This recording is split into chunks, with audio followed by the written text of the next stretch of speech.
record or find the setting they need. And I've seen that they had like $600 million portfolios and stuff. But, you know, I've always kept in touch with the humble origins of, I just wanted to do these little $400 loans, and I figured it might be useful to somebody in a similar situation. So I never wanted to price out the people that maybe they did an owner carryback on a second mortgage when they sold some real estate, and now they've got this $10,000 note making some interest, but they don't want to, you know, they don't want to spend 5 years of interest on this really expensive loan calculation system. So I wanted to price it so that it wouldn't cost so much that people couldn't get into moneylender if they wanted to. So it's $500 for a license that's more or less in perpetuity. I did go from moneylender 2 to moneylender 3 after like 12 or 13 years. And that was the first time I asked anybody who owned version 2 to give me any money in that period of time. If you buy version 3, you own it more or less forever. You get all the updates and everything. I release updates every few weeks. I'm always like plinking away with it when people call. Like, I'm the guy that answers the phone. So if you've got a question, the dude who wrote the program is going to answer the phone and help you find the answer. So, you know, that's been a lot of fun too. And you know, Mike has called in and he's like, man, I love it that, you know, you answer on the first ring, which I try to do, but I'm not always sitting right here, but most of the time I am. And, you know, it's been really fun. So that's kind of the background. Yeah, no, very cool. And so what I'm doing right now, just so everybody knows, I am recording this. I record all of these Thursday night sessions, and then we archive them back into the Thinkific platform. And this one will be obviously how to board a loan. And so what I was thinking, Josh, we could actually board a non-performing loan that that maybe has a maturity date 5 years from now, and it's been non-performing for 5 years. Okay. Typical deals that we purchase are we have some type of arrears already transferred over to us from the seller. So we'd have a $38,000 and 38 and change UPB, and then a next payment due date of July 1st, 2011, something like that. And so I would love to get your take on how you board it, because I'm probably doing it all wrong, and I'm probably teaching people how to do it all wrong too. So. Okay. It's yeah, you know, there's like the contract that stipulates how stuff is supposed to be calculated, and then there's laws that control what you're allowed to do with your calculations and stuff. And then there's what you choose to do as a lender. And, you know, you're super familiar with this. Like, you have a lot of leeway as the owner of the loan in deciding if you're going to charge interest or not charge interest, if you're going to waive some fees, or, you know, I mean, you can't add on to it, but you can always take away from it. And so when you board the loan, you really do have a lot of ways of choosing what you want to have happen. So we start with just we'll just hit the new loan button here. Grab a random account number. If you had an account number, you'd plug that in. You've already got Sally in here, so we'll just grab the existing borrower and lender.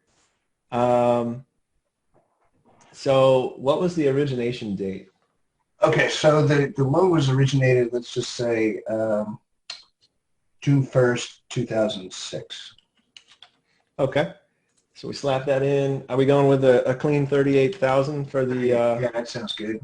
Okay, and what's the rate? Let's say let's use it a fixed rate right now for 6%.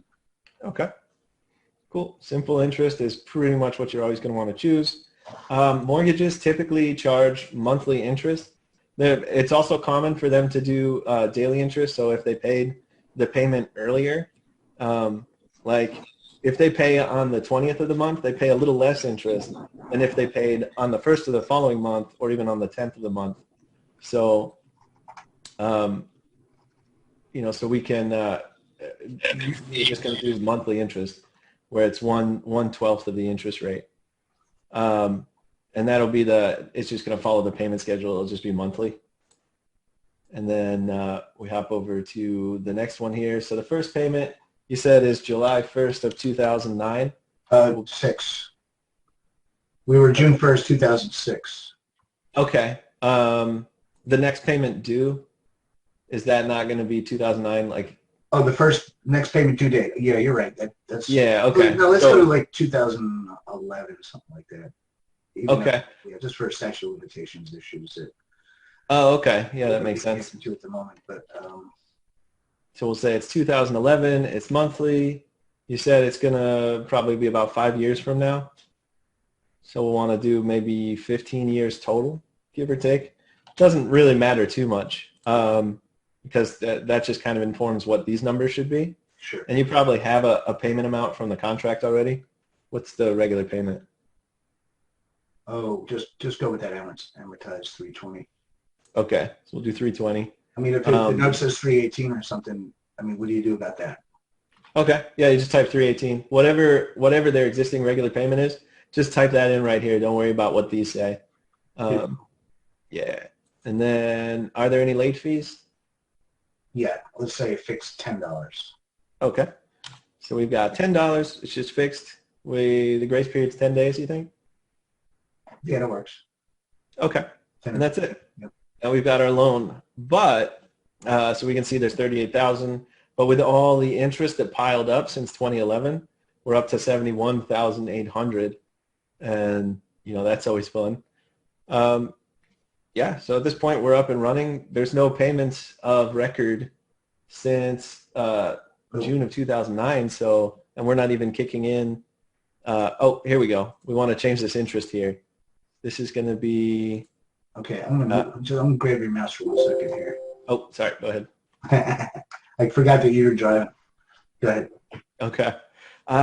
So what we're going to do, because this is when it was originated, but we're taking over effective essentially July of 2011. So we don't want to charge interest for this whole period from 2006.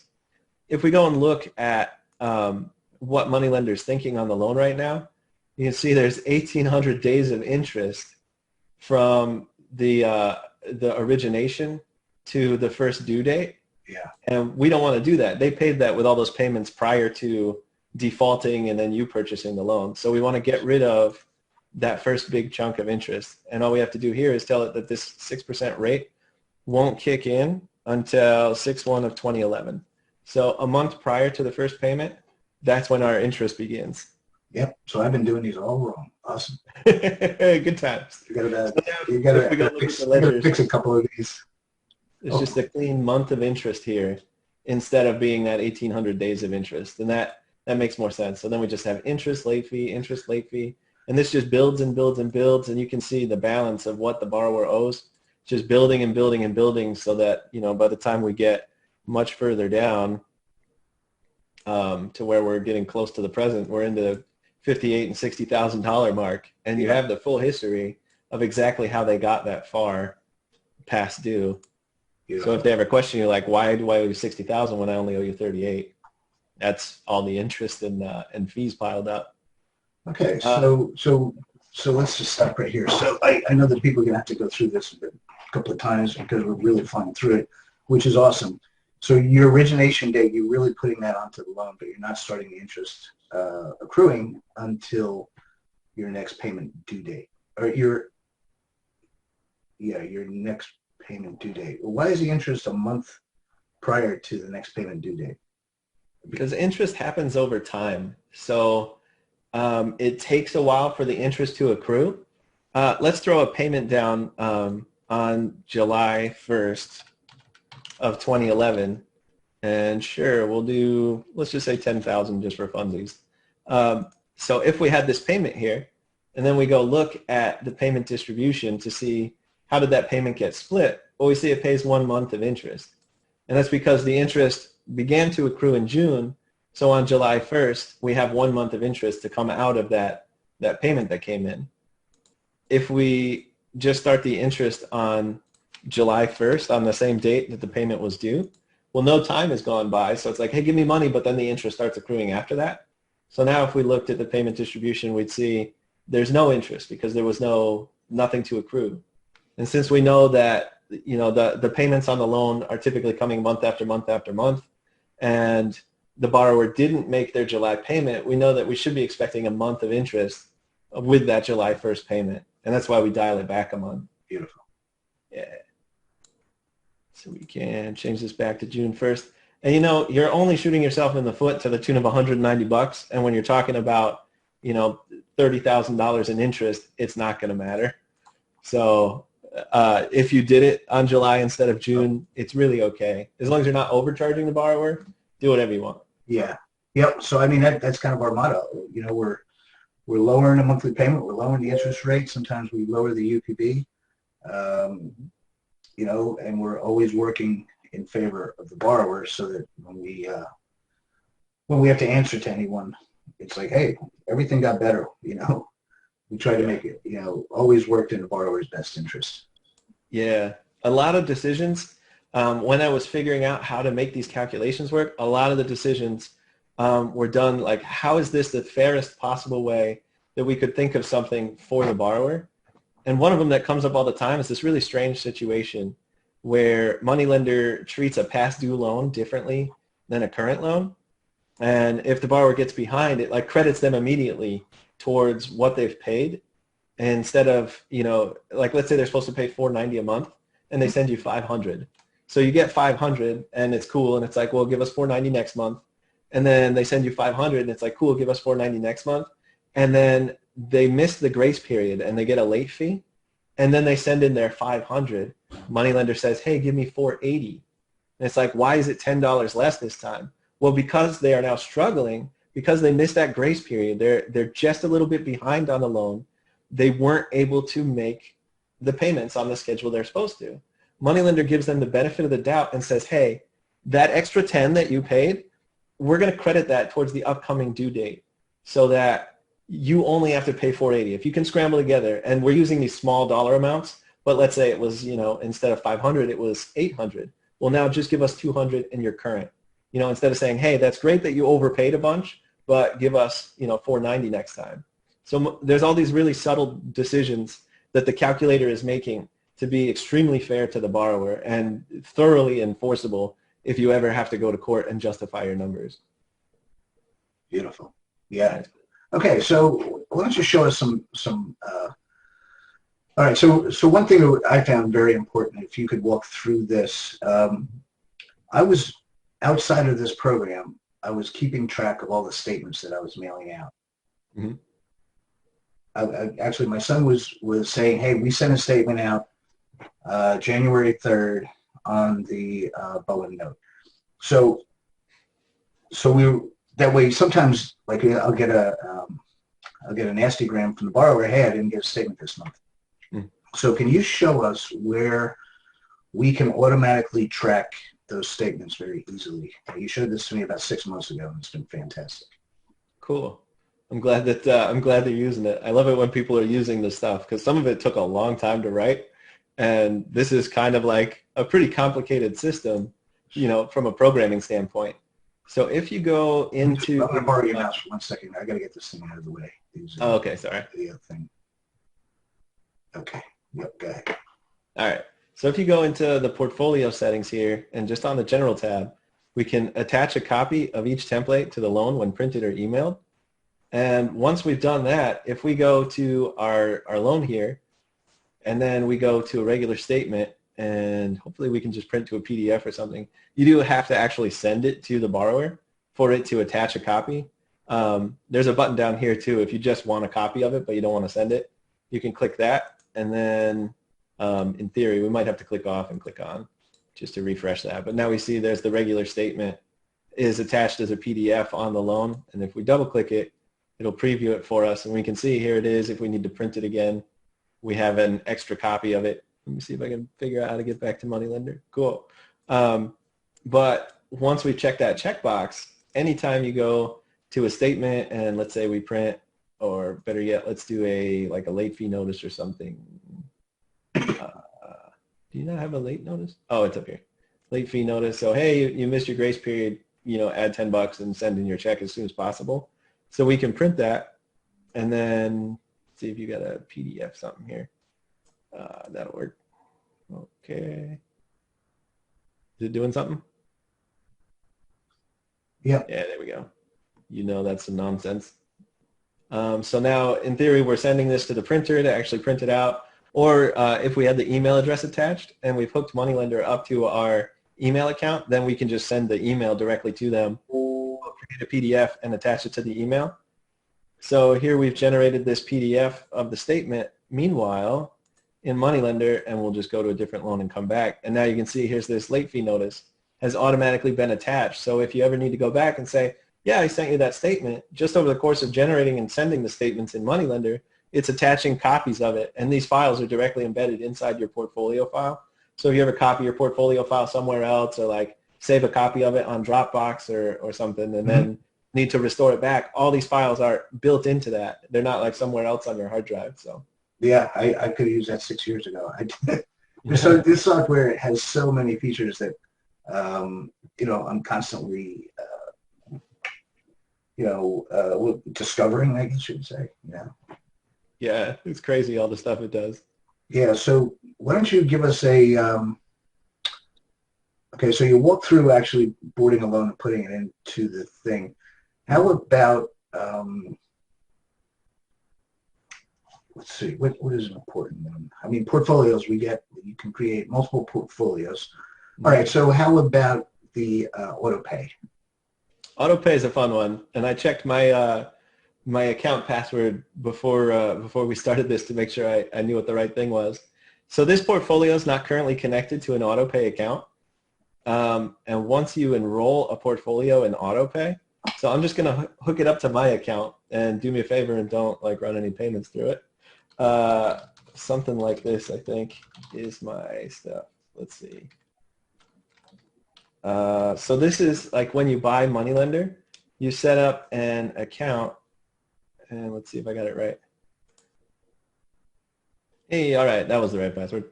So now this portfolio has auto pay enabled, and it's connected to my store account.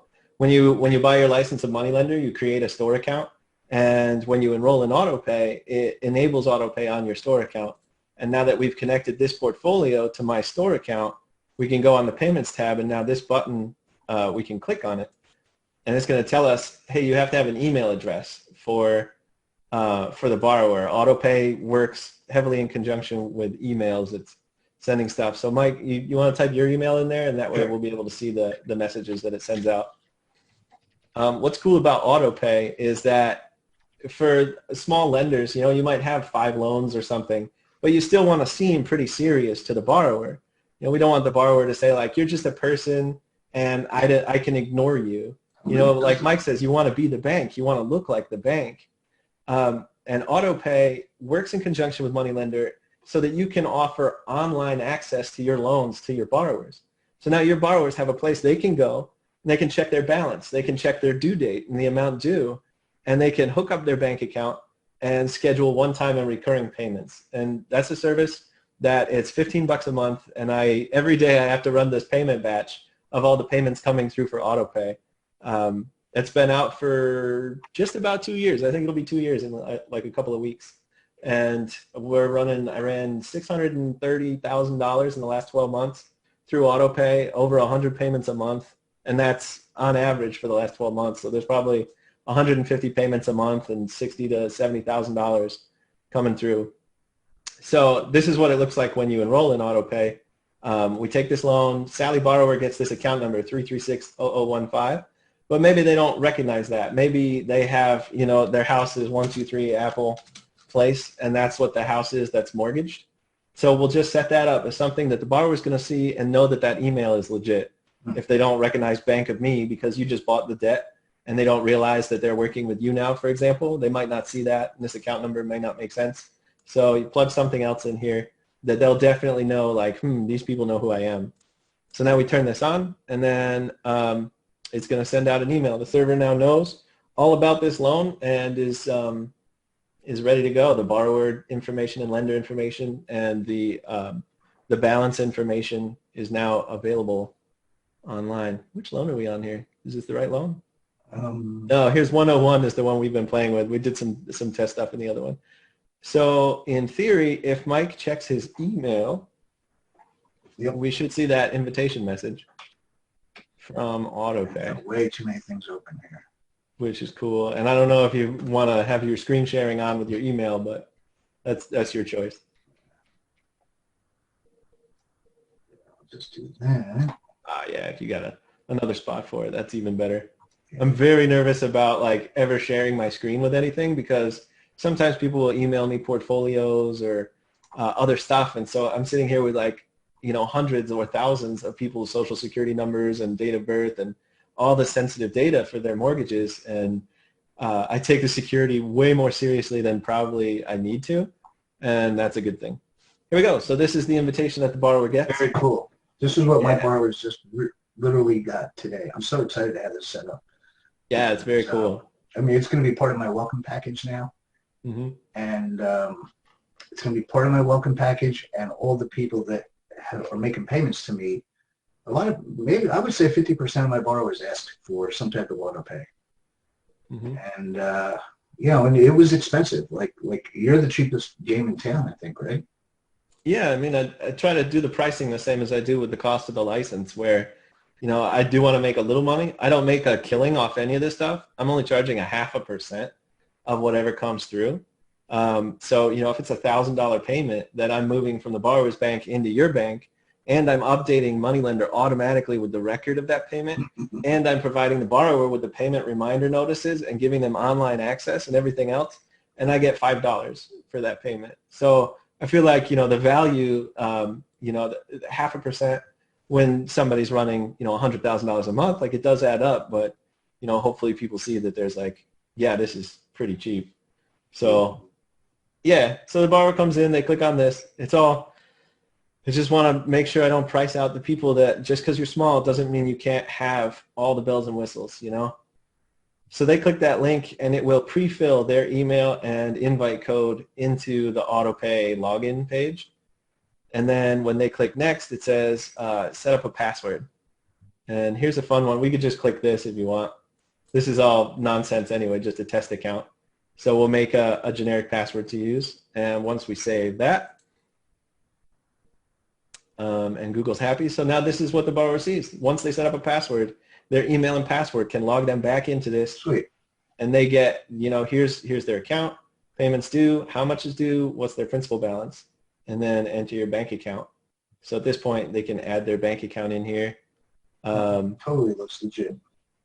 Yeah. Yeah, it's, you know, it's fairly comprehensive. I've gone through the paces with the whole thing. I had to work with my bank quite a bit to make sure that I was following all the rules and natural rules for processing payments. And one of the cool things about this, like for the ACH network, you're required to have this authorization and to perform an annual audit of, yes, I am authorized. For every ACH transaction that I've conducted, I'm authorized to conduct those transactions. And you're required to have documentation and verify annually that documentation.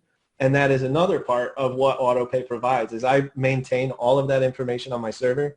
When you sign this, so you say like, you know, your borrower signs it, and they say borrower, you know, because they write really well. Borrower, that's borrower. So when they sign this actual picture of their signature gets saved in my system, and I can pull that up. And I've actually had twice that there's been fraud through AutoPay, and I've had to work with, the first time it was just a guy wanted to report someone to the police because he had been defrauded repeatedly. And the second time, the lender got notice from the FBI that the borrower was under investigation. And I was like, can you just email me a copy of your, they had a court order. They had it's not a summons or an affidavit. I forget what it's called. But they sent me that document that was the court order for the FBI for the release of the banking information so they could investigate the borrower. And I retain all that information. So you don't have to worry about any of that stuff. If you have, you know, if there's a legal order for something, then I can release that information as appropriate.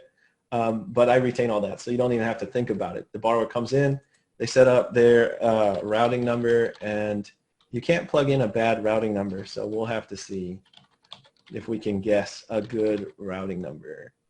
Account holder's name is borrower person. So bear with me while I randomly try to guess a good routing number here. So it turns out this is a checksum, and if we just change the last digit until eventually it says we're okay, hopefully it won't take us 9 tries. I'll give you a routing number. 7 and 7. Oop. Oh no, it's 87. There we go. And okay, just 6 more possibilities here. But this is cool because when somebody types one in, it's really expensive for a payment to bounce. The bank charges me a pretty hefty bounce fee, and I forward that on to you, so it's going to cost you $25 if there's an NSF or any kind of error that the borrower types into banking.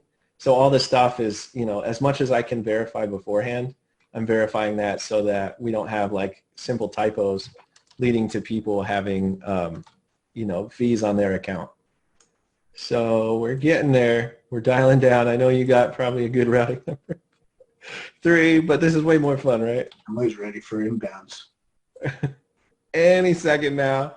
I hope we don't get all the way to the end and discover that this is just. Can I just give you a valid one? I know that sounds like fun. It really, if you want to, sure. 042 Programmer. 000 398. 398? Yep. All right, then. We only had 2 left, but okay. So there we go. And now we have paying from account 3456, and that unlocks this part here. We can set up a recurring payment or set up just a single payment. The borrower. Yeah, this is the borrower logged into their account, so they can say, hey, I just want to pay $800 one time. Okay. On whatever date, and it's for the next day. The timing on stuff is kind of interesting. If you have a question of, they set a payment for this, when am I going to get the money? The weekends make it really confusing because it's all business days, how ACH payments work. So, we just set a date and an amount, and now the payment's scheduled. It goes in the system. It'll process. They're done. You're done. You don't have anything to do with that. But now your borrower calls you, right? And they say, hey, I don't have access to my computer right now, but I scheduled a payment and I need to cancel it, or I need to change its amount. So you as the lender, because I don't ever want you to be like, oh, my hands are tied, it's not something I have control over. I want you to look like a professional. I want you to look like you're the bank. You have authority over everything. So if they call you and say, hey, I need to cancel that payment, you hop in Moneylender, go to their loan, click on auto pay, and now you can cancel, you can just delete their upcoming payment and it's gone. If we go back to what the borrower sees and just refresh the page, you can see it's gone here.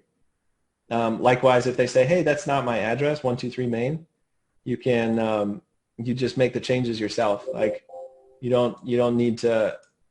I want you to have full control over everything when you're using the system. So if we go into the borrower here and we change their address to 123 Main Street and hit finish, and then if the borrower happened to be on the site and they hit refresh, boom, it's instantly, as soon as you make changes in Moneylender, it synchronizes with the AutoPay server so that the server has the most updated version of whatever's going on. If the borrower needs to change their email, they just reach out to you. You change the email in Moneylender, and AutoPay automatically gets the update. So it's all streamlined and synchronous. And then I can't really simulate an actual payment coming through because it's all tied into the batching and stuff. But what you'll see is if they had a payment that was scheduled for like tomorrow, let's say a payment went out in today's batch, then a few days from now, because it does take a couple business days to get there, you'll see something and it'll look just like a payment, whatever the amount and date is, except you'll have auto pay. I think it looks like that, or maybe it doesn't have parentheses. But either way, it'll just, yeah, I think it doesn't have parentheses because that looks silly. But otherwise, it looks exactly like a payment. And if you got some cash or a check from the borrower, just because they're enrolled in AutoPay doesn't mean they have to pay through AutoPay. You can still hop in and say, check 145, and I received that, on the 6th or whatever. So you can still enter your records. They don't have to pay through AutoPay, even if they set up an account and they check their balance and stuff. So the borrower does not have the ability to edit that scheduled payment or edit their recurring payments? Oh, they totally do. They can make all the changes. So let's say if we, we'll just do it in Moneylender. We'll say, hey, we've got a recurring payment that happens on, we'll say 10/08/2020. So let's say we set up a payment for them, and I see lenders do this where they kind of pre-set up AutoPay, and we'll just say, hey, set a monthly payment. So now it's set. to run monthly, and then the borrower can come in and they have control over it just like you do. So here we see there's a recurring payment, and the borrower can just cancel that if they want to, and now it's gone. The borrower can create their own recurring payments, fixed payment amount. See, they have the exact same settings that you do, because I always wanted both of you to have control over the auto pay accounts. Is that the way all ACHs are? The borrower can control it? With most online banking or online access to lending, you really do want the borrower to be able to say, hey, I want to set up a payment. And then if they set them up, some people I've seen setting them up like 3-4 months in advance. Somebody signed up, their lender invited them, they signed up, and they went in and they recorded individual payments for the entire life of the loan to make it all the way through, payoff, so that they would never have to mess with it again. And I was, so they can do that if they want. Got it. If we go to just add a payment here, 500 for tomorrow, and then if the borrower wanted to, they could change this $500 payment, until it goes into processing. Once it's in processing, it will, instead of these buttons, it will just say processing here, and you can't change it. It's in the ACH network, and there's no stopping it at that point. But prior to that, edit and cancel, both the borrower and the lender have total control over that. Yeah. I know that, I think it was FCI was doing some collecting for us, and the borrowers had to physically call in to make any type of changes. I don't think they had this mechanical thing that they can actually just turn on and open up. Mm-hmm. Which, this is fantastic. I mean, a performing loan to us is somebody who's paying every other month, Mm-hmm. We call that a performer, but we're happy with that, right? Yeah. So very interesting. So what, and we are definitely going to open this up to questions, but what other features do you think we would find very useful? Obviously, customizing statements. I've customized my statement to reflect our Miranda little, please be advised we are a debt collector, any information, blah, blah, blah. I put that onto the statement itself. Mm-hmm. I've got logos for each entity that I just, had them drawn up real quickly on Fiverr or something. What other features? The annual mortgage interest statement. Okay. That's always a very busy time of year. I get a lot of phone calls. People hop in and they're like, how do I do this? So, and the statement changes all the time. So it's fun. It takes a lot of work to keep up with that every year. But here you can see, because they're sorted alphabetically, the 2017, 2018. And I guess Mike hasn't updated his copy of Moneylender in a while, because the newer ones, or maybe this file's really old. No, it's probably, I think it goes by portfolio, doesn't it? I would actually have to bring 219 into this one. Yeah, exactly. Yeah. So you have if you open up one of my live, this is a bogus portfolio, but yeah, this is an older one. So if we go to pull it in, we can go and look, and here's the 2019s in the current edition of Moneylender, and we can add those into our portfolio. And now those are options. Here we see all the 2019s. So you have like data only for printing onto the official IRS forms. You have the substitute ones for sending to the borrower. So we go 1098 substitute, same address. So if the borrower is in the same property as their mailing address, then you want to use the same address. If you had, like, if it was land or something like that, where the mailing address differs and there's like a lot description, then you can use the different address flavor of the template. And sometimes you may have to do modification depending on how you enter the data into Moneylender. So if you put the lot into the loan collateral or into the borrower's physical address or something like that, you might customize the template a little bit. Moneylender gets used across a ton of different industries and a ton of different business models. So I have like a general one that I put out there, but the assumption is that you may have to go in and kind of tweak some part of it. But if we take a look at this substitute with the same address, here it is. This is for 2019. I'll be releasing an update at some point, probably in December, that has the 2020 substitute 1098s. It'll look just like the form from the IRS, and so it can totally take care of that. What you would do usually, because you don't want to do it forever, one at a time after another. So you go to payments received between dates, and you say, everybody that gave me a payment between 1/1 of 2019 and 12/31 of 2019. And then this will automatically select all the loans. In this case, there's no payments, but this will automatically select all the loans, including closed loans that had any payments that came in during that calendar year. And then you can just hit print and print them all out at once. And you can even email them, and because they're substitutes, they'll just get an email PDF that they can print themselves. And then there's a 1096 cover letter. And you just print that for one of the loans on a lender. And this fills into the official IRS form the information you need for the total of the 1098s for that lender. Cool. Now, you were telling me today that you were doing some custom stuff. Could you talk about that, about what you're planning on adding into this? Because I found that very interesting.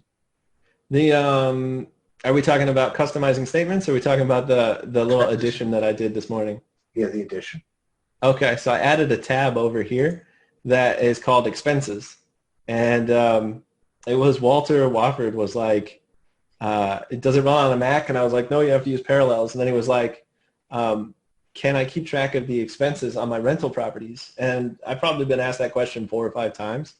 And that's about my threshold for, I should probably get that in there. There's some people in the Bahamas that are like, can we amortize a fee over the life of the repayment of the initial principal? And I'm like, well, it's only you guys. There's only 2 of you in the Bahamas that have talked about it so far. But if I get another person asking for it, I'll end up writing it in there. So I added it this morning. It took like 3 hours. Now there's an expenses tab, and it works a lot like the settings on the loan do, where if you had a fee, and it doesn't have recurring, so it's probably even more like payments, except with even fewer. Yeah, it's maybe like adjustments here. It's really simple. You just plug in the amount and the date. So you might say plumbing repair for $250 on this date, and you hit save.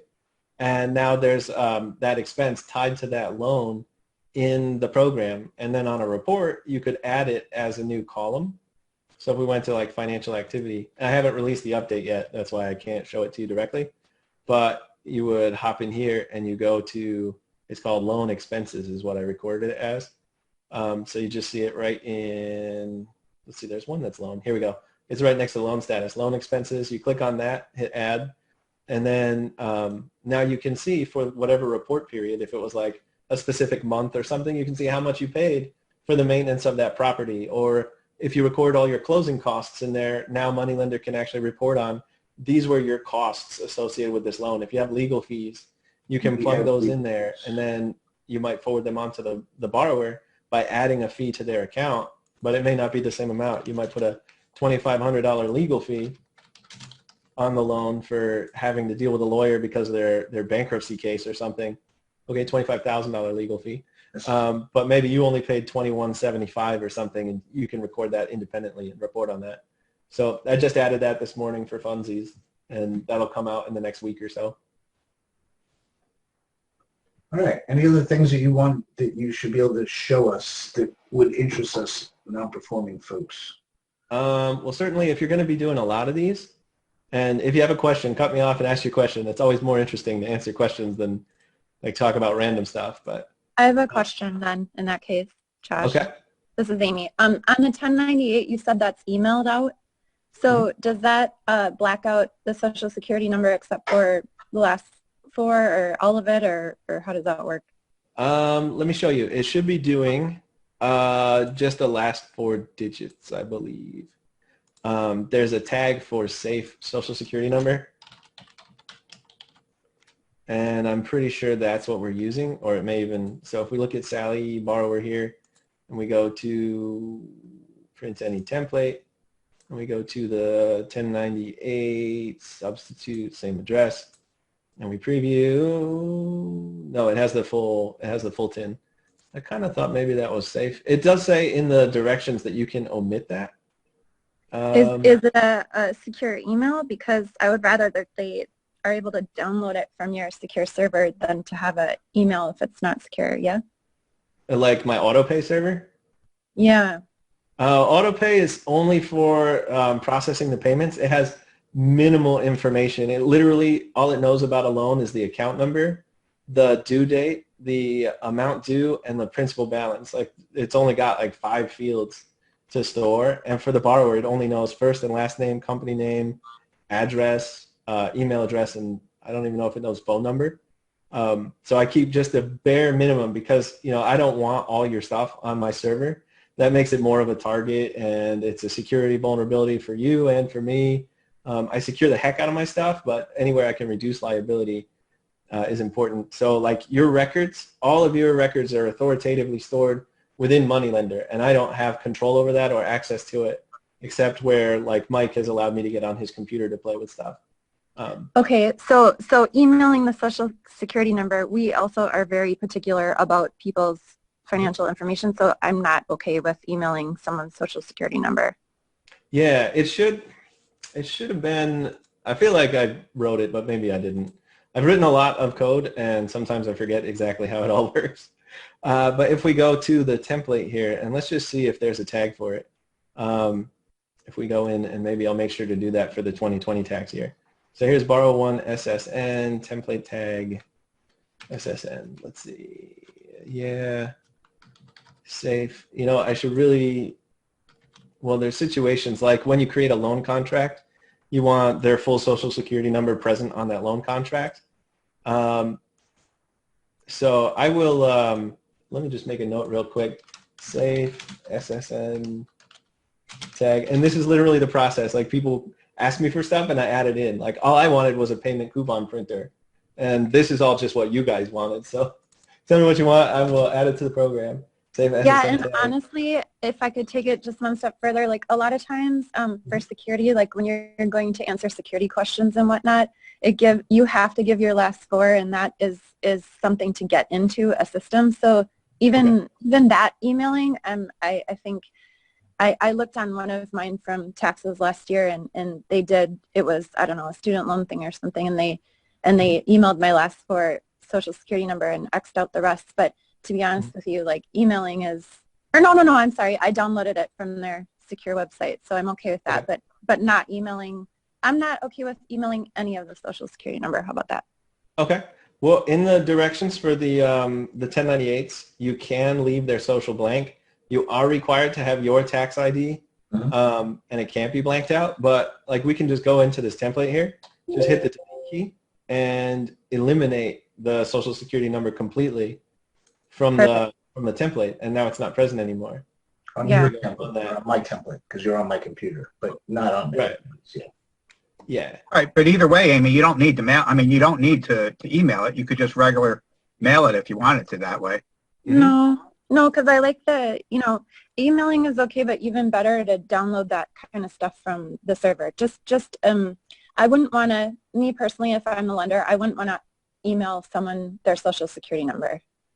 Well, what I do is when I'm editing the borrower's info, I do not let Moneylender know what the social is. It's just I don't. Okay. That's not the place for me to store it. It's stored. Okay. That's stored on my data in Evernote. Okay, thanks. That'll take care of it. Yep. If you look at all my portfolios, there's no borrower social. It's just not a field that I recognize for Moneylender. Cool. There is also the option to password protect all the PDFs that Moneylender is attaching to emails, which essentially encrypts them and then requires a password to decrypt them. So when you turn that on, they'll be prompted for a password by Adobe when they try to open that PDF. And that password is set in the borrower record, so you can set it to whatever you want it to be. Oh, yeah, there it is. That's Email good. PDF password. So you can put passwords on things and then have all the statements be password protected if you want. Yes, I do. Thank you. That's good. Hey, can I grab that mouse for a second here? Yep. Yeah, go ahead. Hey, Josh, this is Kevin. So, I mean, it's great that you're so responsive to the end users. So what do you do as far as quality control? I mean, I'm sure it's been vetted up to this point, right? All these numbers that we're looking at, we know they tie in and whatnot. But to the extent that you go in and play with the code, as far as, you know, do you have some script in the background that you run or something to validate that, you know, nothing else got broken while you were adding another feature? Or I guess a follow-up to that question is, when you upgrade or do something, do I have to download it? Do I have to get the update? Or can I say, hey, look, I bought it. I'm happy with it the way it's running. I don't want to mess around with anything. I'm not going to do anything further.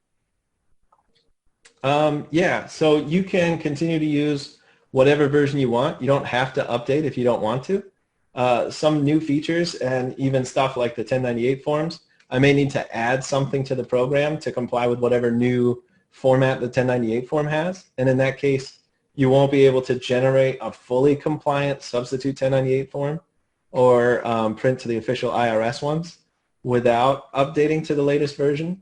But, you know, it's never required. As far as like verifying stuff, I'm pretty careful because I know there's a lot of people that have a lot of money at stake.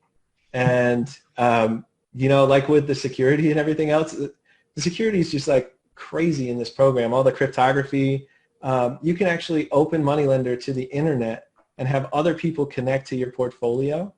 And there's like this asymmetric encryption handshake and then like all this, you know, and then a symmetric conversation that happens. And it's actually safe to use it across the internet like that. Some people have, you know, there's like 3 people that are part of a team, but they're in different states or something. They're using Moneylender through the internet, which is cool. But well, where's it stored there? If I were to do that, right? Because I do have a partner, okay. but could I have him add into it? Like, yeah, how does that work? Okay. So I don't know if Mike's network is set up for it, but if we go to portfolio here and then configure portfolio users, this is where we can say who's allowed to connect to us through the network and what they're allowed to do. So we can add a new one, and it's just going to be me, and it's just going to be me. And when you're exposing it to the internet, choose a gnarly password. There's all kinds of stuff built into the password system so that people won't be able to brute force it. They can't like grab a copy of Moneylender and just keep guessing passwords or even write a program that has other computers keep guessing passwords. It uses an expensive salted hashing algorithm to store and verify the passwords. So in this case, we're just going to use my name all lowercase. But if you're exposing it to the internet, you want it to be really, really gnarly. And then you can set different permissions. We're just going to give me all the permissions here for like, can they edit loans? Can they run reports? Cool stuff like that. You can also password protect your portfolio. And then when you go to open Moneylender, it's going to say, hey, what's the password? And your portfolio is going to be encrypted unless you get the password exactly right. And there's no way to recover that. I can't help you with it. If you forget the password, it's gone forever. So, you know, be careful. But you can have multiple. You can have up to 10 passwords on a portfolio. So, all right, so we added me to the portfolio. And on the network tab here, this is the port that's currently open. And I know Mike had set something up at one point. Josh, can I jump in here just from a layperson? It's Simon here over in Australia at the moment, mate. So I've spoken to you for a couple of years. I was in LA last time we spoke, so it was a while ago. Cool. But I was actually just before you went to Moneylender 3, so it was just at that time.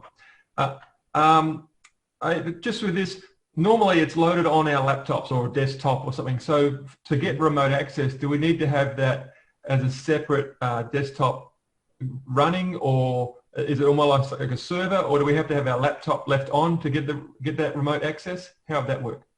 Yeah, so the host computer that's going to have the file open needs to be running for other computers to be able to connect. It has to have Moneylender running for other computers to connect to it. So and the computer has to be on and Moneylender has to be open. Yeah, exactly. Yep. Moneylender is essentially functioning like server software at that point, listening for connections from the network. So we couldn't have it loaded onto like a server, a separate server. Yeah. Okay. So if we go to Mike's thing, and we'll just try it. If Mike's router is not configured, we probably won't push it any further. What is my IP address? So here's Mike is That looks kind of familiar. Connect to network portfolio. So now I'm on my computer in my office here, 69.142.17.0, trying to connect to Mike. And we have different versions, but his is open. I'd have to install version 1.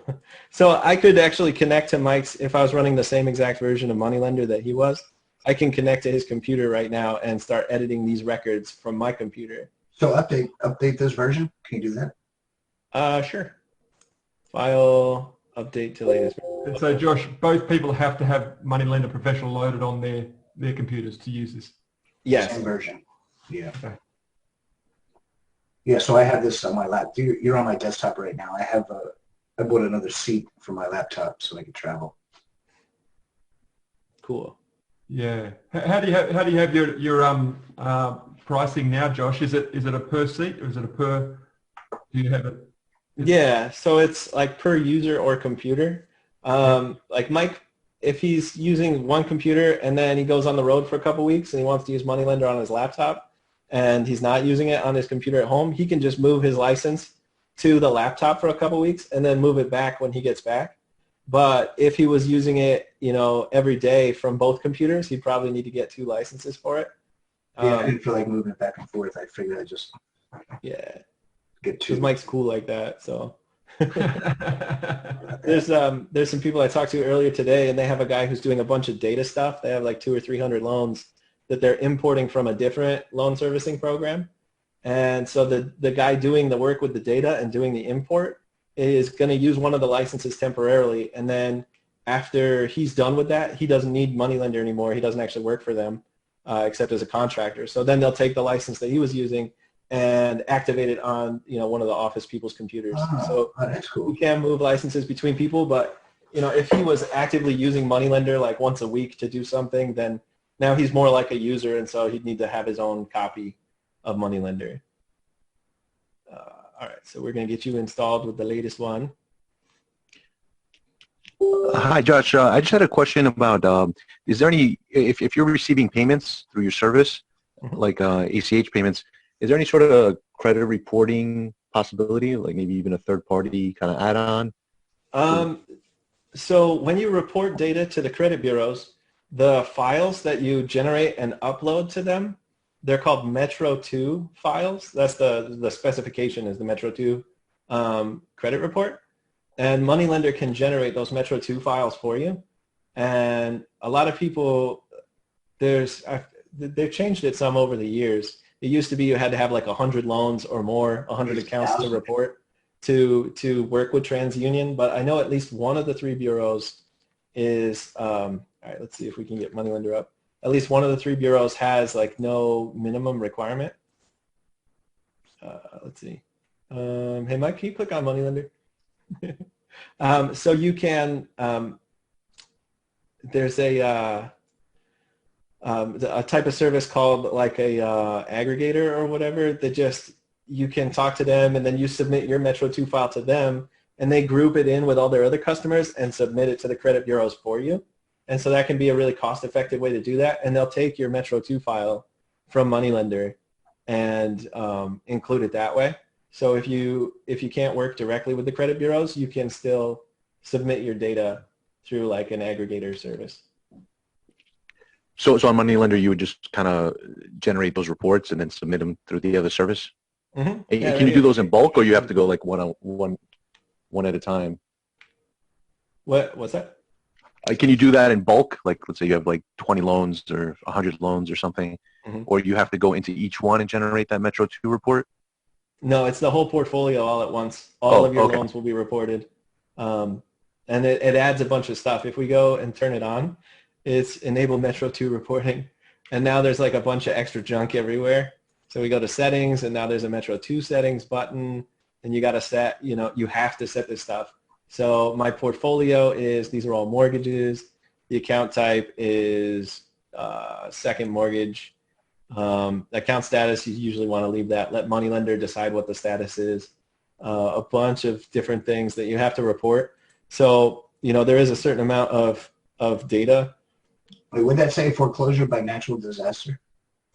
Who knows, man? There's so much random stuff. No, the next one. The account status? Yeah. I wouldn't So be surprised. foreclosure completed. Oh wow. Yeah, it's crazy. Yeah, External this is the stuff collections, we're always the looking for. entire account, definitely. Deed in Problem. lieu of foreclosure on defaulted mortgage or maybe a balance. Very interesting. Yeah, like if you close a loan and it's unsatisfied and it has to charge off principal, when you leave it as money lender managed, it will automatically report it as charge off. So as much as I can automate without having you enter information, I do. But there's a lot of stuff where it's like you just need to tell it what kind of business are you in. I'm not Fannie Mae or Freddie Mac. Do you have a mortgage number? The original creditor has to be present. So once you turn on Metro 2 stuff, that's the loan one. Is it payments? There's a bunch of fields. Oh, all the borrower and lender fields. It adds a bunch of stuff to that. Oh yeah, see there was a couple down there. These are loan-specific borrower Metro 2 details. And then there's another set of Metro 2 stuff that's not loan-specific. So here we can choose like the Metro 2 formatted different fields. This is confirmed or military address. They rent or they own. So moneylender can generate those Metro 2 files. It's a lot of work on the borrowers or on the lender's part to make that possible. There's like car dealerships and auto financing. They do that a lot. I want to say there's it's like bail bonds or something like that might be doing it that I've talked to over the years. Those are some businesses where they really do report to the credit bureaus, and you can report directly to Experian, TransUnion, and Equifax from moneylender. I think there's also Portfolio Metro 2. Oh, it's in the lender record is what I'm thinking of. You have to set a bunch of data in the lender too. And that's here at the end of the lender wizard. Oh yeah, that's it. So you'll be assigned numbers by each of these ones that you're reporting to, and you'll plug those in here. And then you have like another one that I think you can just choose randomly and type in. And the process, the way it works is, if anyone's thinking about doing this, what you'll do is you'll set it up as best you can. You'll generate your Metro 2 file, and when you go to make a Metro 2 report, moneylender will show you the actual contents of that report. It's like really technical stuff, so I figured I might as well just give you the raw data. So here's the 2 loans, and here's all this, and because you will end up like someone's going to say, hey, you reported this field for this thing, and just like this may become your world briefly while you get set up. Oh, that looks familiar. Yeah, so you get it in there, and then you'll get a thing back that says, hey, here's the 15 things wrong with your file. The amounts, one guy, it was like all the amounts are the same, and that's because he did personal loans that were all $350. So most of his loans were exactly $350. And they're like, why are these all the same? So it was a warning for that. Or it was like, you chose this portfolio type, but then you had this setting for the borrower, and those are incompatible. And I've done my best to make that so it's not an issue. You notice here, like if you choose installment, the account types all change. There's only a certain set of account types you can use for installment portfolios. So if we go to line of credit, and now it's a different set, and there's only a few account types that are compatible with the C line of credit. So yeah, I mean, it's a lot of work to report to the credit bureaus, but you can do it with moneylender.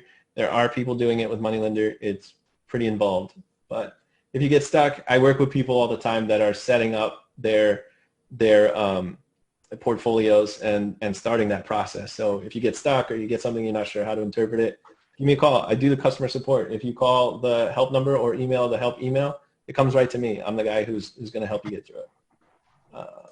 Let's see here. Host IP. Mike, what's your IP address again? Oh, what was It's that? right here. Oh, it is. I was just taking control. Yeah, that's it right there. Okay. 69. So did you say you were the only programmer? Yeah, I wrote the whole thing myself. So what happens to the software if something happens to you? Well, Is there a plan in place? yeah, so if I die, my good friend Aaron, he's a database administrator. He's one of my closest friends. My wife will hire him with some of my life insurance money to take all my source code and upload it to the internet. The program will become open source. Whoever wants to pick it up and run with it can. It'll be free for everybody. So if I die, like nobody's going to try to like buy the business and keep going. Like I just want to give it away at that point, you know. And maybe that'll change somewhere down the road where I'm like, let's package it up neatly so that, you know, if I do need to transition out, you know, somebody else, you know, let's say I'm 85 years old and I'm going senile, let's have someone take over the project. But, you know, if there's an accident and I die, it's just going to go open source so the project can live on beyond me. And, yeah, won't be my problem at that point. We'll survive. Yeah, yeah. Let's see. Oh, we closed and reopened. So we got to go here to portfolio, make available on network, and now connect. I am Josh and Josh. And let's see if I am hooked up to your portfolio. Oh, there we are. I'm in. Okay, so here's the fun part, right? If I record a payment, you will see it. All the users that are connected see it in real time. So I just slap a payment on this one. You see that changed? That was me over the network. I just slapped this payment on here. And let's say I go and delete that payment from my computer over here. Poof, it goes away over here. Isn't that cool? It's very cool. It's all in Is that real like time. a virtual network, or what do you call that? It's cool. Is that like a VPN or something? No, it's just a lot of code. It's sort of like a VPN in the sense that it's encrypted, and it does, like SSL, like online banking, is it's a protocol for shaking hands and exchanging cryptography keys securely and privately. Like CM. And Moneylender has an algorithm that does that same thing, built right into it. Yeah, very cool. Yeah, It's like uploading a CNC file, right? yeah, that's not the same thing at all. But yeah, The hell do I know? it's very cool. What do I? That's great. Okay, so let's open this up to questions. So let's hear what you guys have. So one question that I get a lot is, well, I use a servicer. What do I need the software for? And that's fine. You know, the whole idea is to, you know, if you want to outsource your accounting, that's fine. I have found so many errors when I'll dump a portfolio onto a servicer. I've gone through all of this. I want to know what the interest rate is. I want to know what the UPB is, the next payment due date. So if I know the next payment due date, the interest rate, the monthly payment, all that good stuff, I then know what my arrears are, what it's going to take to bring that loan current. And then I pass all that over to my servicer, and I go to the portal 2 weeks later, and their numbers are all wrong. I mean, they got the UPB and the interest rate and the monthly payment right, but the next payment due date and the arrears just doesn't work out to be mine. And I come to find out that they changed the maturity date, or they changed the maturity date, from a 30-year amortized to a 10-year amortized. I see this all the time. I was seeing that all the time as I was dumping these things over. I'm like, why is my monthly payment going to $900 when it was $450? Oh, we wrote it at a 10-year maturity. Yeah, but it's a 30-year fixed. And, you know, so my answer is, even if your loans are at a servicer, not that I'm trying to sell Josh's software, but you as a conscientious note investor should follow along. You should follow along with your own mortgage, right, on your own house, to see, hey, maybe I can get a discounted payoff. How long is it? If I pay an extra $200 a month, what's that going to do to my amortization? All that fun stuff. But I get that a lot of people, this is just not for them. And but I think if you're in this business, if you're in this space, you should have a handle on your numbers. Because let's face it, this is all your money, and now you turn on ACH, woo-hoo, you know. So yeah, any questions, folks? Ask away.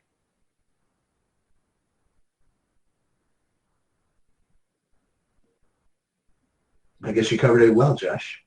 Cool. Very fun. Hey, question for you. I missed the first part of it because I had another meeting, but did you cover escrow? I didn't. We haven't talked about that at all. Oh, darn. Okay. So I have land contracts, and I have to keep track of the taxes and insurance. Mm-hmm. Okay. We go, you select your loan, go to the settings tab, click on the escrow account button here. And then, so an escrow account functions like a bank account, right?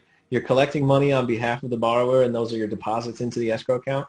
and then you pay the insurance premium, you pay the property tax bill, and those are the withdrawals, the disbursements out of that same account. So you can tell moneylender when you pay money out, those are your disbursements, and when you typically what you'll do is you'll add some fixed amount onto the regular payment, and moneylender does that as an escrow charge. So what we might do is say we want $120 a month, and moneylender will do that escrow analysis calculation for you, but it needs to know what your anticipated expenses are, so we'll get to that in just a moment. But let's say for all the due dates between 10/15/2020 to 10/15/2021, add $120 to the regular payment for the amount due. And I'll tell you what, it's going to be really confusing with this crazy loan. So let's just quickly set up a new loan that's not super past due, and that'll be a lot easier for us to follow the numbers. So we'll just make it a simple, nothing fancy, follows the payment schedule. Let's have it originate on 8/1/2020. Let's do 1/1/2020, so we have like a little bit of history to play with in the escrow account. First payment is due on 2/1/2020. Monthly $360. I don't know, that's a really long time. Yeah, $87 for a mortgage. Let's change that to $120. Yeah, whatever. It's still tiny. Some people, like if it's a mobile home park or something, sometimes their payments are this low. Okay, so now we've got just a real simple loan, and here we go, 102. There we go. So now on the escrow, let's say, I think we can maybe just do we'll just set it up like we were starting the escrow. So let's say we know that right around now we're supposed to pay $600 in property taxes, which would be fantastic. And we'll say it's estimated. And this is for property taxes. And if you had like a parcel number or some other number you had to report, you could type that in for the description. It happens annually, payable to moneylender can print checks. So for like principal dispersals, you can use this printer button to print a check if you have printable checks. And that's a statement template, just like the 1098s that we looked at, or the regular statements, or the late fee notices. So you can move the fields around to line up with whatever your printed checks look like. We're not going to use that though, so we'll just save that. And then let's say that I did edit and we want to do new here. So we have our property taxes, and let's say we're going to pay $283 in insurance. We'll leave that estimated as well. This is an annual property insurance. And maybe you have an account number or something you might plug in there. This is annual, and we're going to pay this roughly November 15th of 2020. So there it is. Now we have the two expected expenses during this year. We can use the adjustment calculator, and we'll change the date to, say, 2/1/2020. And now it knows this is how much we're expecting to disperse. We start with nothing in the escrow account. You're allowed to have 2 months of reserve, and that comes out to $147.17. So based on that, and based on the month-end balance running forward, based on the timing of the disbursements and the timing of the regular payment due dates, moneylender saying they should be paying about $103.02. And there's a variety of other options here. Since we're working retroactively, we're just going to use this one for right now. So once we set that, you can use this printer button here to send out a escrow analysis letter that says, hey, we did the math, and here's what your new regular payment is, and that includes $103.02 for the escrow. So okay, so now we can print that if we wanted, and that plugs in this $103.02, and the amount due here now includes that for each due date.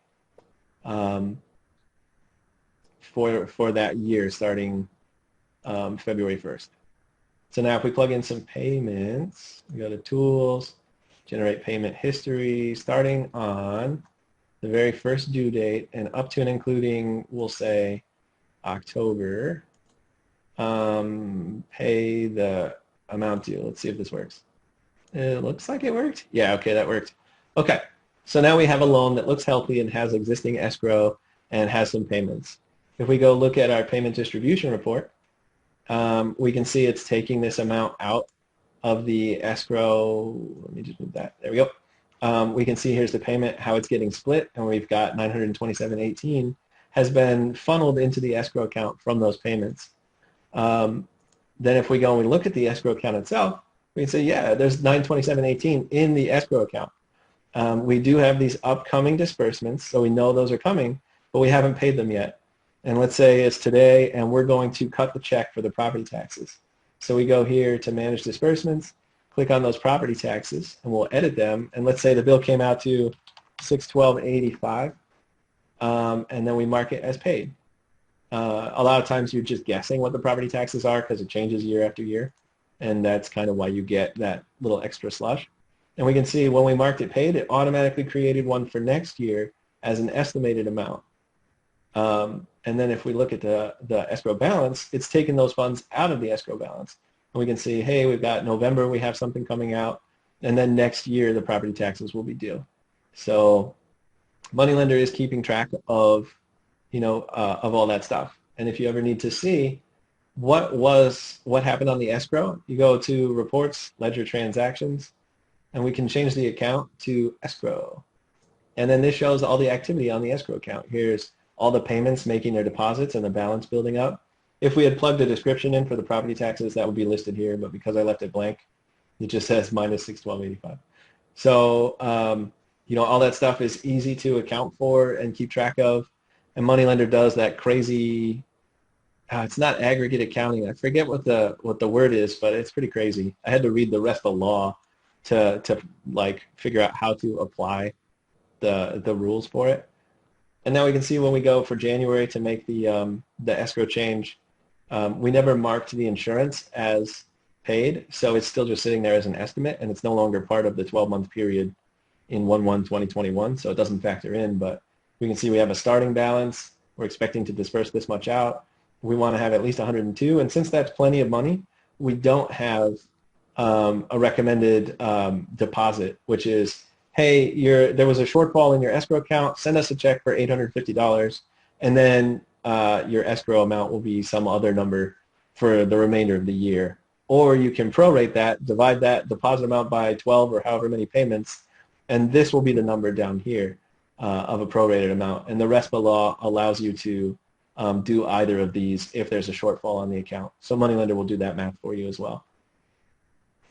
Is that like a good kind of cursory covering of the escrow? Yes, thanks a lot. So if a borrower does a partial payment, will it apply it to the escrow first and then interest second? Mm-hmm. Yeah, I actually just posted on Moneylender's forum about the order that Moneylender applies funds, and it always takes the escrow because that's cash out of your pocket. That's a free loan if the borrower hasn't funded their escrow account that you're going to be paying. You're essentially loaning extra money if you don't collect it. So that's always the primary thing to collect. You can also, if they make a deposit for the escrow account, you can record that as a payment. Whenever you get any money from the borrower, it goes on the payments tab. No matter what it's for, it goes on the payments tab. If it's not money from the borrower, don't put it on the payments tab. So let's say they sent you said, hey, you got to send me $850 to fund your escrow account. We can record that $850 as an escrow-only payment. And now this just goes directly into the escrow account. We see these numbers didn't change at all. And if we go look at the escrow account, we can see it's got those funds in there. So cool. Yeah, good question and important stuff.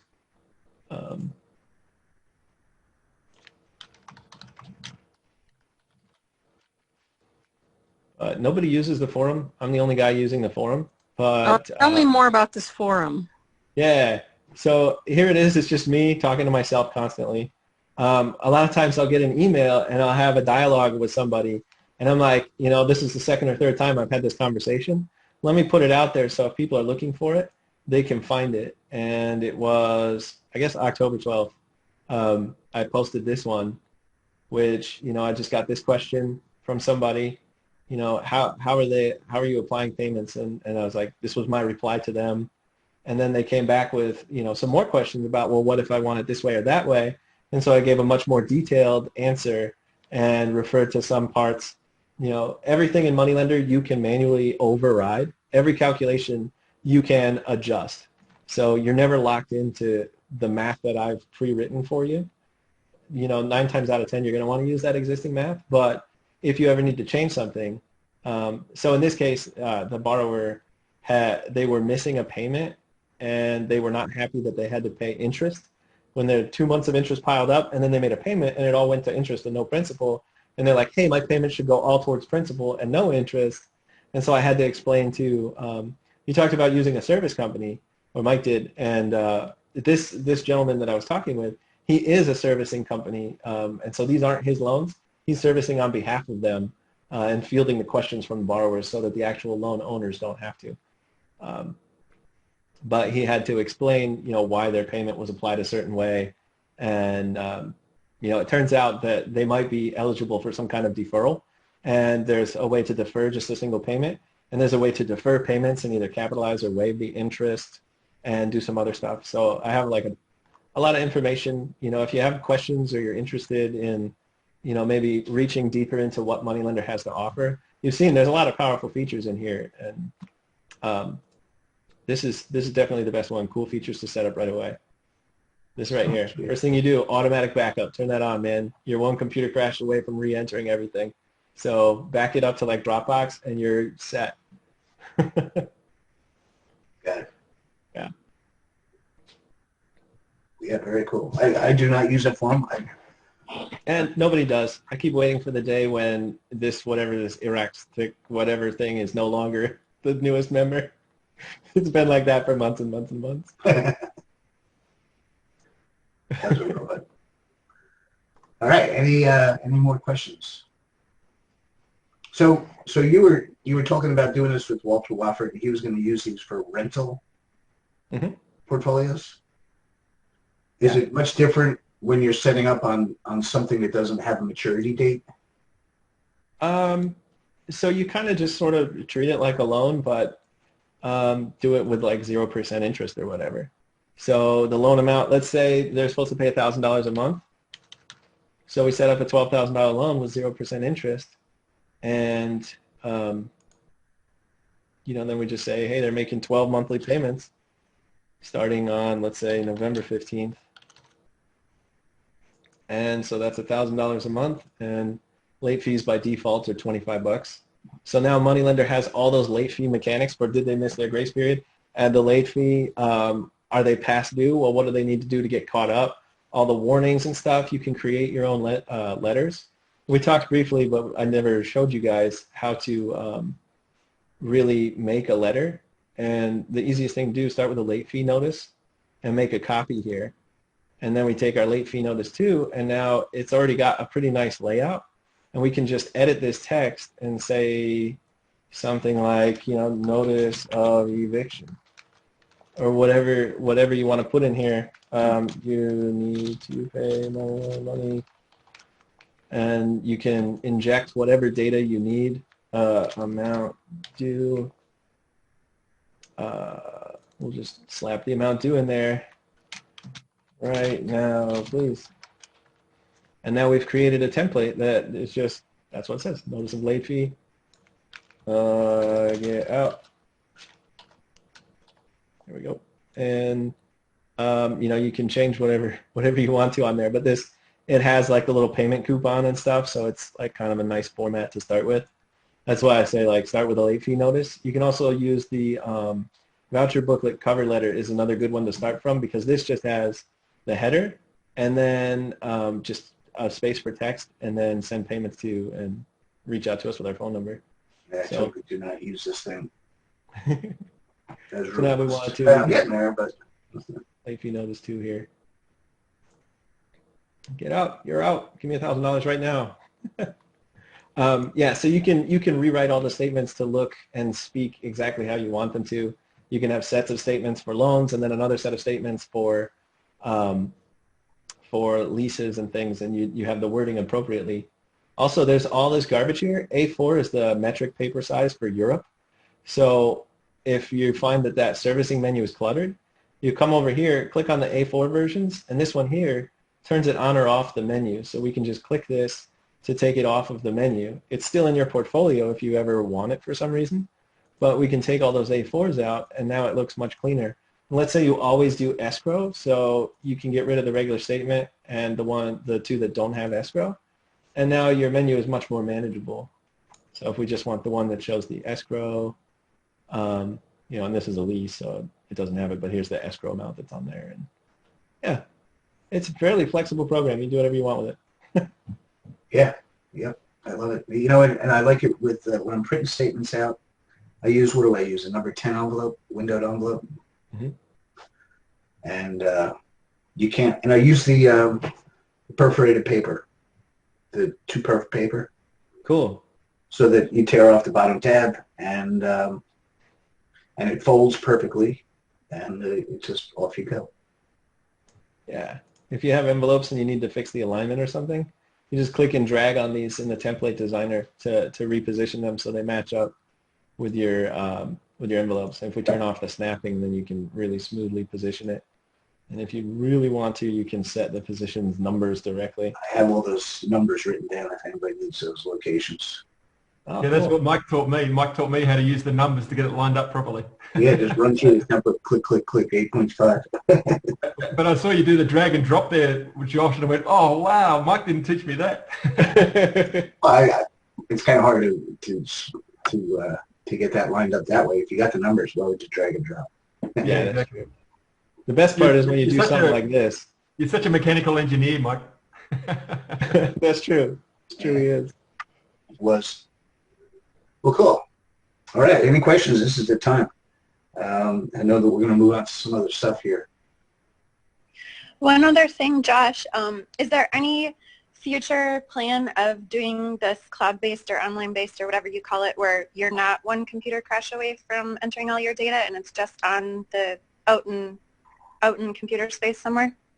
Yeah. So like I have my own server. I lease a server in a data center, and that's the auto-pay server and also my online store and everything. And it's got all this redundant stuff, redundant hard drives, redundant power sources, all kinds of stuff, redundant internet connections.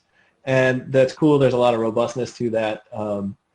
And I've been slowly writing a moneylender server, which runs as a Windows service in the background. So you don't actually have moneylender open for it to be available on the network. Like I'm still connected to Mike's computer over here. If I go, I never closed it, so I could go in and like add a payment back in to something somewhere, and you'll see it again. I'm still hooked up over here. So if I made this server version, then I could theoretically offer a hosted version of Moneylender where you would just connect, instead of opening the portfolio on your computer, you go to connect to network portfolio, and you just plug in Whitman.tech, and then you'd have your own port number for your portfolio. And so that's the first step. And my computer currently is running Moneylender as a service because I've gotten pretty far along in the development of that. Once I have that up, and then I have a system where you guys can connect through Moneylender, I can start adding pages on a website that can talk to the Moneylender service. And so you log in, and it connects to your portfolio with your login the same way that you might go to portfolio, configure portfolio users in Moneylender. And then I can add, just piece by piece. I can start by making it like, here's your loans, just a generic list of loans, and then like add a payment, and I can, slowly add the functionality. Moneylender 3 took me 10 years. I wrote the program myself. I'm only one person. I can only write as much code as I can. And it took a very long time, but I do slowly. Fantastic. What's that?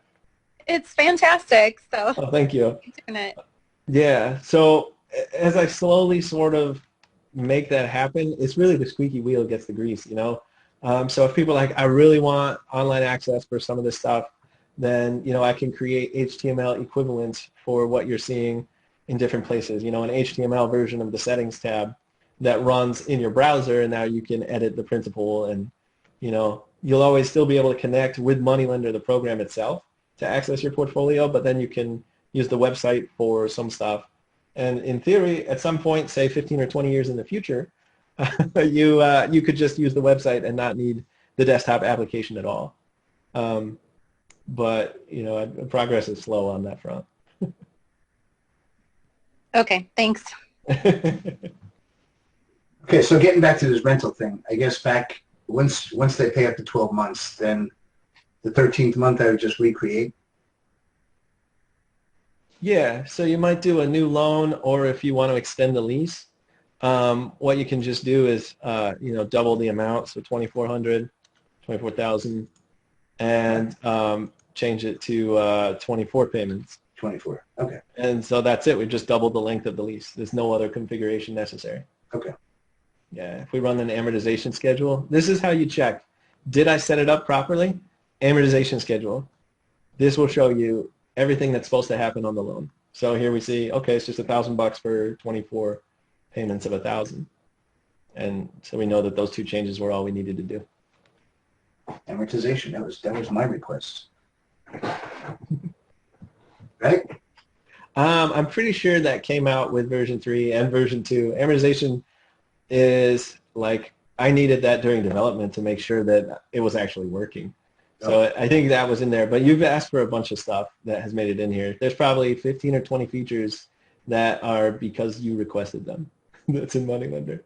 All right, Josh. Well, listen, I really appreciate you coming on and giving up your valuable time here. Like I said, this thing has been recorded. If you want to share it out or whatever, I'll have this thing. I'll clean it up and hide some of the privacy things, and you can use it. Yeah, that for sure. I'll put it up on the website, and it's just a reference, like a kind of tutorial. Probably the Users Guide is a good spot for that. Awesome. Well, thank you so much for having me. If nobody has any other questions, I'll probably drop out so you guys can talk about whatever you want. Everybody's good? Okay, Josh. Thank you very much. And Thanks, Josh. It was fantastic. Really appreciate it. Cool. My pleasure, guys. Have a great night. Yep. Thanks again.